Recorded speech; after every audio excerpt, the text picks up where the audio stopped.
South Africa, our country is being traded. We, the progressive forces, need to constitute an alternative radical agenda. Let us do everything in our power to rescue our country from being traded on a silver platter. We call on all workers' movement, civil society, religious leaders, and traditional leaders to reject this grand coalition led by DA under the pretense of the so-called government of national unity. We, as the EFF, will not form part of a factional and a decoy of the so-called national dialogue, which happens after the government has already committed budgets and programs to this agenda. We are not in the business of talk shows. We are in an agenda to realize through economic emancipation of our people, and no matter what it takes, we will never associate with the collaborators and the sellout agenda of the establishment. Thank you for watching. As always, this is Afro Revolt. This is a channel that always tries to bring to you whatever is trending across the globe. Now, this video is about the opening of the South African Parliament, and Julius Malema is brought or is addressing the parliamentarians. And what you can see is that the EFF is still coming to this parliament with a bold and revolutionary spirit. If you watch keenly the speeches that Malema is giving, or the speech that Malema gave on this day, that is on 19th, is still pointing eyes at Cyril Rramaphosa and saying that Cyril is one of the ills that South Africans must get rid of. Now, let's watch this and comment to it in the end. Thank you very much. We want to acknowledge the leadership of all political parties that form part of the progressive forces here in Parliament. This includes the leadership of Umkhonto weSizwe Party, the African Transformation Movement, the United African Transformation, and the National Colored Congress. We want to salute the people of South Africa who have rejected the former liberation movement that has enjoyed political power for the last 30 years. Today, that era has come to an end. It is beyond doubt that the former liberation movement failed to turn the political power into economic power. As our forefathers in the liberation struggle in the African continent said, political power without economic power is meaningless. Mr. President, you indeed spoke like a badly wounded buffalo yesterday. You spoke like a given-up soul. Nothing inspirational came from that tired speech yesterday. You didn't speak like a person who declined electoral support with 17% to less than 50%. How on earth do you repeat a Sona speech that made you lose elections? You were saying to South Africans yesterday, in so many ways, that you learned nothing out of these historic elections, to an extent that you want to continue business as usual. We grew up being told that some of you were collaborators, but we gave you some benefits of the doubt. It was said in this house that you personally wrote a letter to the apartheid police accusing your fellow comrades of planting communist ideas in your head, and we refused to believe that story at that time. It now makes sense that despite the apartheid regime being so oppressive against all freedom fighters, you peacefully and uninterruptedly attended university, and you were given your first job by the ambassadors of apartheid, capitalism, and colonialism. Without a hassle, you bought yourself a first car and a house with the assistance of the Urban Foundation, which was anchored by the Ruperts and the Oppenheimers, while your comrades were sleeping under trees in exile and languishing in jails. We asked ourselves as to how did you form a union of mine workers without being a mine worker? Can't you know you were the conveyor belt between the workers and the super exploitative mining capitalists in South Africa after the Oppenheimers and Anglo-American had concluded that the mine workers must be organized. Our elders in the struggle have made allegations before in this House that throughout the struggle against apartheid, you were insulated from any form of arrest and harassment by the apartheid system. Towards the end of apartheid, you shockingly placed yourself at the center of the negotiation for the end of apartheid. No one knows how you arrived to be at the center of the negotiations of our liberation. It now explains as to why so many compromises and capitulations were made, leading to a situation where economic power remained in the hands of the white minority. Malema, can you take a seat? There's an order by the Deputy Chief Whip.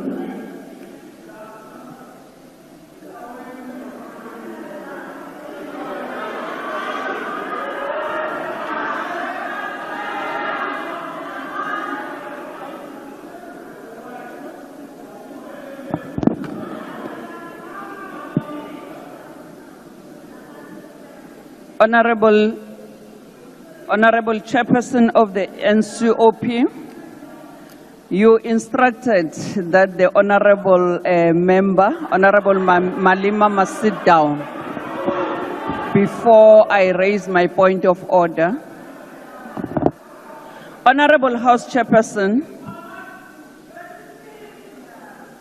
Honorable Chairperson of the NCOP, the Honorable Malema is casting aspersion on the President, on the persona of the President.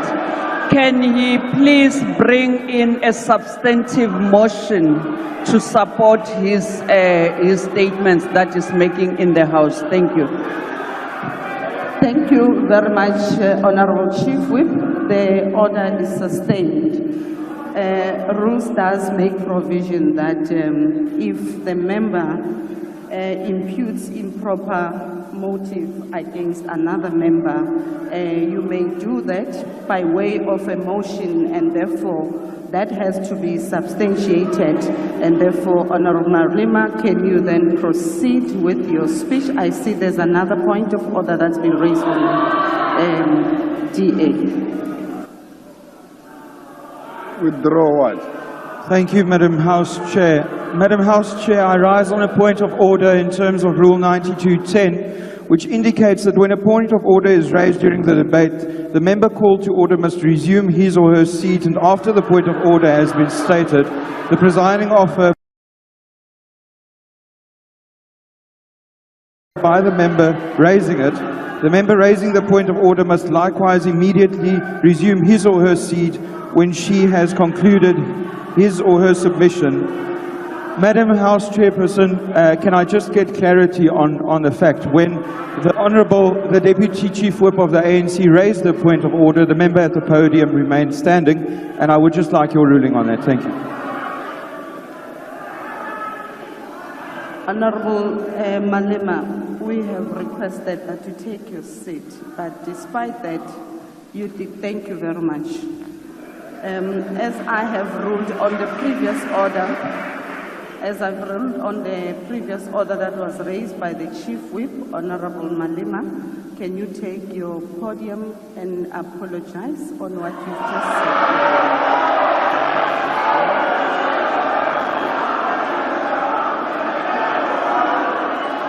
The order of the I must apologize for not sitting down.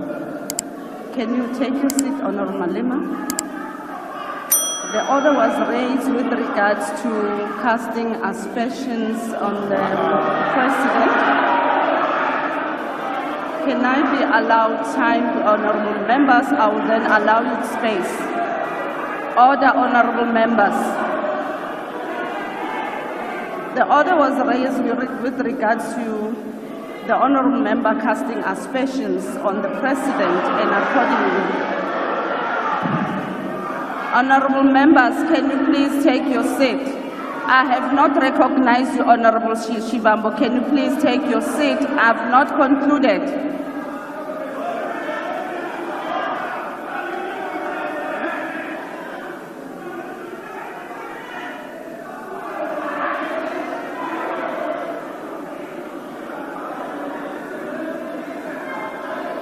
Honorable member, can you allow me please to conclude?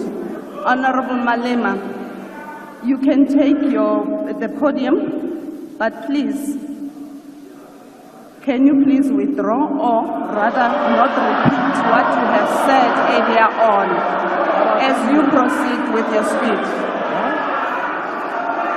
Honorable members, please, can you? Honorable members, honorable members. Honorable Malema, can you sit down? Honorable Shibambo.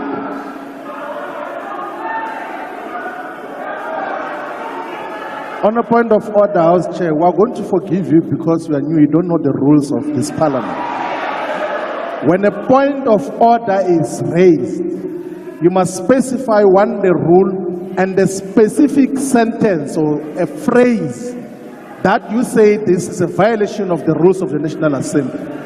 What the Commander-in-Chief is doing is to give a political characterization of a phenomenon. That is a point of debate. It's not casting aspersions. How else do we deal with political questions without giving context to what got to transpire to where we are now? Where else do we say that except here in this parliament? You can't suppress political debate because of your misinterpretation and misunderstanding of the rules. Please allow the speech to finish. And then when we later on go to Rules Committee, we're going to illustrate to you with proper evidence when we're inducting you that the rules do not say what you are saying that you must withdraw. Please be patient with this process. We are going to understand them when time progresses. Currently, your application is incorrect. Thank you, Honorable Shibambo. Honorable members, Rule 53 makes provision that if a member makes personal reflection on the member's integrity that are equally offensive or damaging, which cannot be necessarily substantiated. Therefore, that should be done by a way of a motion so that a member can substantiate what he's been saying. At this point in time, Honorable Malema has cast aspersion against the President, which needs to be substantiated accordingly, and therefore the order remains sustainable. Honorable Malema, as you proceed with your debate, can you kindly refrain from making such aspersion? Thank you very much. You may proceed. I must proceed. Thank you very much. It now explains as to why so many compromises and capitulations were made, leading to a situation where economic power remained in the hands of the white minority, leaving black people with meaningless political power. We can today confirm that it was pure infiltration by forces of darkness. When it was clear President Mandela is not going to make you the first deputy president of the democratically elected South African government in 1994, you threw tantrums and even boycotted his inauguration. The same President Mandela you asked us to celebrate yesterday, you missed the historic moment to do so in 1994 because of personal aggrandizement. Like many people in South Africa, I stood here in this house and said we will give you the benefit of the doubt, believing that the allegations against you of being a collaborator might not be true. I will tell why I'm giving you this personal account. It is necessitated by your activities, actions and decisions over the past weeks since the electoral defeat of the former liberation movement, which demonstrated clearly that in the battle against neo-apartheid and neo-colonialism, you chose the side of the oppressor like you did in the past, yet pretending to be with us, the oppressed people. Why will the apartheid beneficiaries say that among all black political leaders, you are the only one they can work with, to an extent that you are called a better black with a better accent, and you believe them over us? They call us criminals who must be arrested, whether we have committed any crime or not, because we disagree with them politically, and you believe them over us. Your own brothers and sisters who come from Shawela and Venda with you are today looked down because of you. You have committed to be a representative of the oppressor. The white capitalist establishment is willing to turn a blind eye to even serious allegations of wrongdoing against you, because through you, they believe that they will perpetuate the exploitation of the oppressed class and reverse the gains of the political freedom attained in 1994. It doesn't matter what you say, but we want to state categorically that the coalition between the Democratic Alliance and the Former Liberation Movement is a sellout position typical of collaborators who sacrifice and compromise the struggle against apartheid and colonialism. White minority arrogance has increased under your term of office. You should have seen them yesterday when you were speaking. It was like you are a true Tabaneka Koko Helen Zille. You boldly take these counter-revolutionary and reactionary decisions because you know you have a full protection of white capitalist establishment. All the things you said yesterday are meaningless because they are exactly what you said in the 6 State of the Nation addresses you have given since you became president in 2018. None of the commitments you made during this State of the Nation addresses have been met. You state here that the vision you are operating under is still the National Development Plan Vision 2030, whose targets have never been met and will never be met. The NDP had targeted to create a certain number of jobs, but joblessness has increased. The NDP target was to reduce unemployment by 14% in 2020, but today unemployment is 32.9% and more than 12 million people are jobless. Even if you meet the target tomorrow of achieving 14% unemployment, the fact of the matter is you miss the target here. The NDP target was to reduce poverty from 39% by 2030, but poverty today is more than 50%. More people live on poverty under your presidency than any other period in the past 30 years. The NDP target was 10% of the GDP for infrastructure investment, but between 2010 and 2022, public sector infrastructure investment was not more than 5.8%. The NDP target was to grow the economy by an average of 5.4% for it to be practical to achieve any of the NDP goals. But in the past 10 years, the economy has not grown by more than 2%. Mr. President, yesterday you shocked all of us and will never recover from that shock. You said nothing about international relations while we are living in a world defined by shifting global balance of forces. The West, under the guidance and protection of the United States of America, is agitating for a world war, which will be defined by recolonization of the African continent and the global South. And you never said anything about that.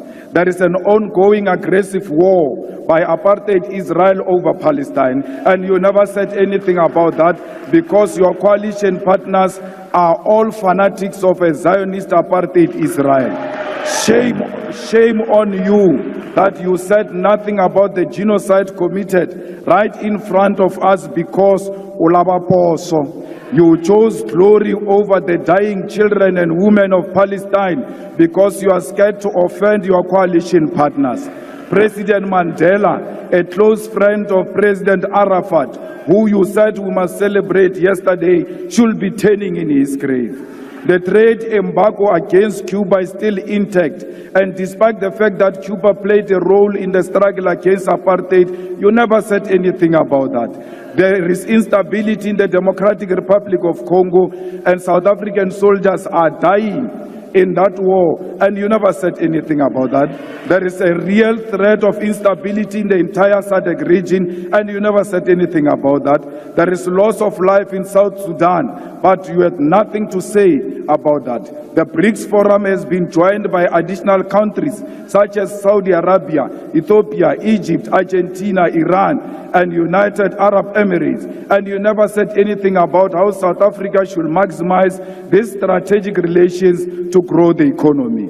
The North Atlantic Treaty Organization, NATO, is agitating for a world war through its admission of Ukraine into NATO alliance, and you never said anything about that. This is happening while South Africa has discovered strategic oil and gas natural resources, which in itself, Minister Mantashe, is a cause for global security. But your president said nothing about that. Even if the global balance of forces does not matter to you, there is nothing tangible you said about the high levels of crime happening in South Africa. In the past year, South Africa had more than 27,000 murder cases, and you never said anything about that. Are we being handed over to the imperialist takeover as South Africa? Mr. President, there are more than 300,000 students who have passed and attained their certificates, diplomas and degrees, but all universities and universities of technology, huge amounts of money.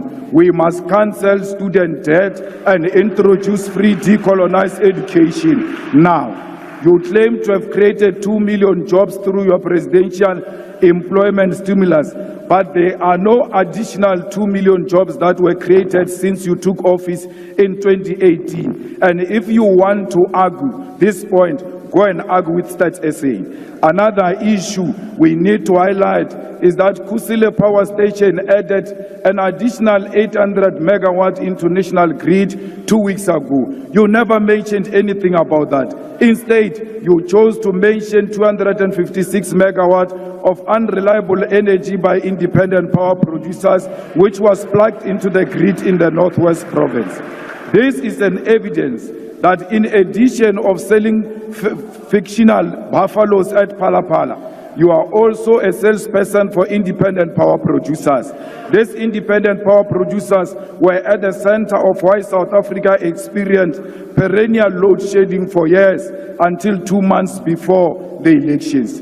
The land which our people desperately needed for human settlement, agriculture, public service and business was left in the hands of the oppressors. Our people were told about willing buyer, willing seller, in a situation where violence and genocide were used to learn dispossession of the Khoi, the San and all indigenous people of our country. We'll amend Section 25 of the Constitution in our lifetime to allow expropriation of land without compensation.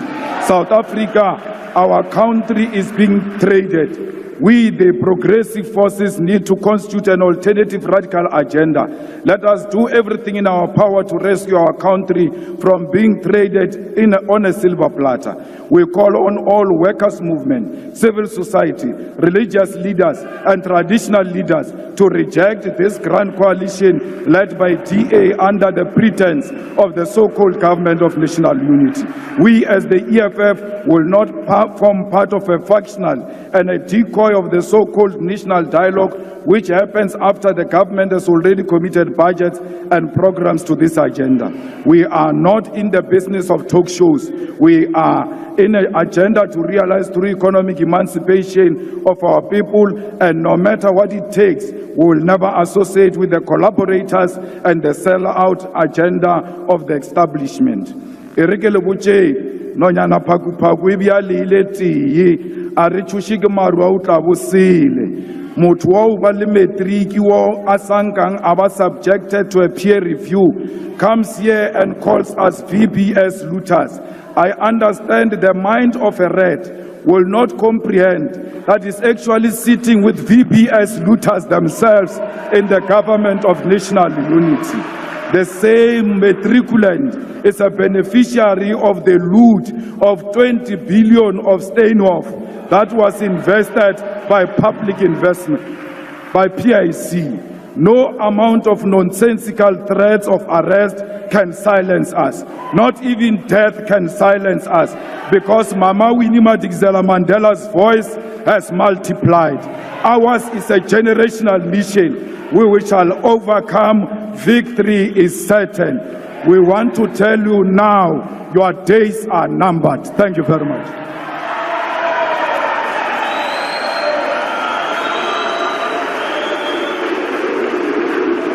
Yes, As you know, Malema is one of the people who are championing for a united Africa, and through the Pan-Africanism or the fight against the Western influence, he always points out at things that are making Africans still in their poverty level. Now, over time, he quotes people like Nelson Mandela, Winnie Madikizela Mandela, as he always terms it, and calls her Mama.